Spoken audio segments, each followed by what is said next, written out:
Hello everyone, welcome back to my channel. আজ আমি share করবো একটা পুজোর প্রসাদ ভিডিও। প্রথমেই দেওয়া হয়েছিল লুচি আর আলুর দম, যেটা খেতে খুবই সুন্দর লাগছিলো। পুজোর প্রসাদ তো খুব ভালো লাগবেই।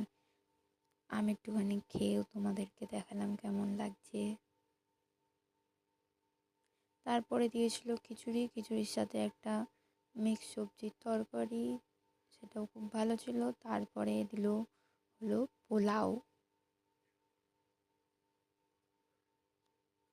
পোলাওর সাথে দিয়েছিল হলো ধোকার তরকারি। ধোকার তরকারিটাও খুব ভালো লেগেছিলো পোলাওর সাথে খেতে। সব খাবারগুলোই খুব সুন্দর। পুজোর প্রসাদ, সে তো ভালো লাগবেই। তারপরে শেষ পাতে ছিল হলো চাটনি, পাঁপড়। আমের চাটনি ছিল। আমের চাটনি আলাদা করে কিছু বলার নেই, ভালোই খেতে হয়। চাটনি দিয়ে পাঁপড় খেতে আলাদাই লাগে। আমি একটুখানি পাঁপড় নিয়ে খেয়েছিলাম, যেটা ভালো লাগছিলো কারণ আমার পেট ভরে গেছিলো। তারপরে ছিল হলো পায়েস, গোলাপজাম আর বোঁদে। Thank you.